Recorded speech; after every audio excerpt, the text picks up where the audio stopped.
దేవుని పరిశుద్ధ నామానికి వందనాలు. ఈ ఉదయకాలం ఈ యొక్క దేవుని మాటలు వింటున్న ప్రతి ఒక్కరికి కూడా యేసయ్య నామంలో ప్రత్యేకమైన వందనాలు తెలియచేస్తున్నానండి. ఈరోజు దేవుని యొక్క మాట ఫిలిప్పీలో రాసిన పత్రిక 1వ అధ్యాయం 2వ వచనములో, మన తండ్రి అయిన దేవుని నుండి ప్రభువైన యేసుక్రీస్తు నుండి కృపయు సమాధానము మనకు కలుగునుగాక. ఆమేన్. ఈరోజు ఈ యొక్క మాటలు చదువుకోవడానికి మనకు పరిశుద్ధాత్మ దేవుడు ఎంతగానో సహాయం చేశారు పిల్లరా. ప్రభువైన యేసుక్రీస్తు నుండి తండ్రి నుండి మనకు అందరికీ సమాధానం కలుగుతుందని ఈ వాక్యంలో చదువుకున్న పిల్లరా. దేవుడు, మనం ఆరాధిస్తున్న దేవుడు సమాధానకర్త అని బైబిల్ గ్రంథంలో రాయబడింది. సమాధానాన్ని మనకు అనుగ్రహించే దేవుడు. ఈరోజు చాలామంది యొక్క కుటుంబాల్లో, వ్యక్తుల్లో పిల్లలు అన్నీ ఉంటున్నాయి. చదువు ఉంది, జ్ఞానం ఉంది, ఆస్తి, సంపద, ఐశ్వర్య సమస్తం ఉంటున్నాయి. కానీ సమాధానం అనేది చాలామంది యొక్క జీవితాల్లో, చాలామంది కుటుంబాల్లో ఉండట్లేదు. అన్నదమ్ముల మధ్య, అక్క చెల్లెల మధ్య, తండ్రి బిడ్డల మధ్య, సహోదరుల మధ్య సమాధానం లేని పరిస్థితుల్లో ఈరోజు క్రైస్తవ యొక్క జీవితాల్లో మనం చూస్తూ ఉన్నాం. ఎందుకంటే పిల్లరా, ఈరోజు సమాధానం అనేది, ఐక్యత అనేది చాలా అవసరం అండి. ఎక్కడైతే సమాధానం కలిగి ప్రజలు ఉంటారో, ఎక్కడైతే సమాధానం కలిగి కుటుంబస్తులు ఉంటారో, వారి మధ్య దేవుడు వారి కుటుంబాన్ని దేవుడు ఆశీర్వదిస్తారని బైబిల్ గ్రంథం తెలియజేస్తుంది. కనుక సమాధానము, ఐక్యత, ప్రేమ అనేది ప్రతి కుటుంబంలోనూ ఉండాలని దేవుని యొక్క వాక్యం తెలియజేస్తుంది పిల్లరా. దేవుడు ఎటువంటి సమాధానాన్ని మనకు అనుగ్రహిస్తాడని మనం ఆలోచన చేసినట్లయితే, బైబిల్ గ్రంథంలో ఒక రోజున యాకోబు ఒక రాత్రంతా కూడా ప్రార్థన చేయవలసిన పరిస్థితి వచ్చింది దేవుని సన్నిధిలో.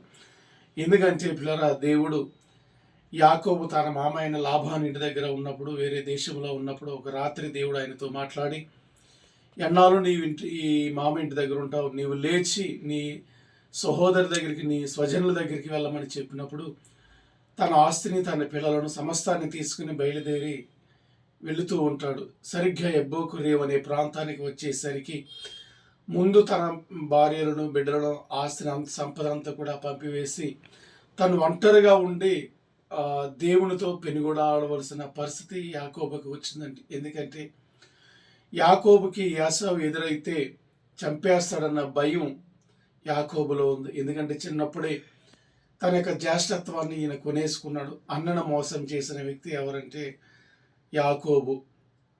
అయితే అది దృష్టిలో ఉంచుకొని తన అన్న తనకి ఎదురైతే, తనకు కనిపిస్తే, తన ఇంటికి వెళితే చంపేస్తాడన్న భయం యాకోబులో ఉండడం వల్ల ఆయన ఒక్కడు ఎబ్బోకురేవ్ అనే చోట ఉండిపోయి పిల్లరా ఒక రాత్రంతా కూడా ప్రార్థన చేశాడు. ఆ రాత్రి దేవుడితో మాట్లాడాడు. నన్ను ఆశీర్వదించమని అడిగాడు. దేవుడు ఆయన ప్రత్యక్షమైన ఆశీర్వదించాడు. తెల్లవారి భయంగానే వెళుతూ ఉన్నాడు. తన అన్నకి ఎదురుపోతున్నాడు. అయితే అన్న ఎదురైతే చంపేస్తాడేమో, అన్న ఎదురైతే ఏం చేస్తాడో తెలియని భయంతో వెళుతున్న యాకోబుకి పిల్లరా, యాకోబుని చూసి ఏశావు, తన అన్న అయిన ఏశావు ప్రేమతో కౌగిలించుకున్నట్లుగా మనం వాక్యంలో చూస్తూ ఉంటాం ఆదికాండంలో. అటువంటి సమాధానాన్ని అనుగ్రహించే దేవుడి పిల్లలు కనుక ఈరోజు ఈ మాటలు వింటున్న దేవుని బిడ్డలైన ఆత్మీయులు కానీ ఎవరైనా కానీ సమాధానం లేని మధ్యలో, అన్నదమ్ముల మధ్య, కుటుంబాల్లో ఎక్కడున్నా కానీ సమాధానం లేని సమస్యల మధ్యలో ఉంటే దేవుని సన్నిధిలో మనం ప్రార్థన చేసినట్లయితే నిత్యముగా ఎటువంటి పరిస్థితుల్లో ఉన్నా కానీ ఆయన సమాధానాన్ని, నెమ్మదిని, ఐక్యతను, ప్రేమను అనుగ్రహించగల దేవుడే మనం ఆరాధిస్తున్న ప్రభు అయిన యేసుక్రీస్తు. కనుక భయపడకుండా, దిగులు చెందకుండా ఈ సన్నిధిలో ప్రార్థన చేసుకుందాం. నిశ్చయముగా దేవుడు మన కుటుంబాల్లో మనందరికీ సమాధానాన్ని అనుగ్రహించి నడిపించును గాక. ఆమేన్, ఆమేన్.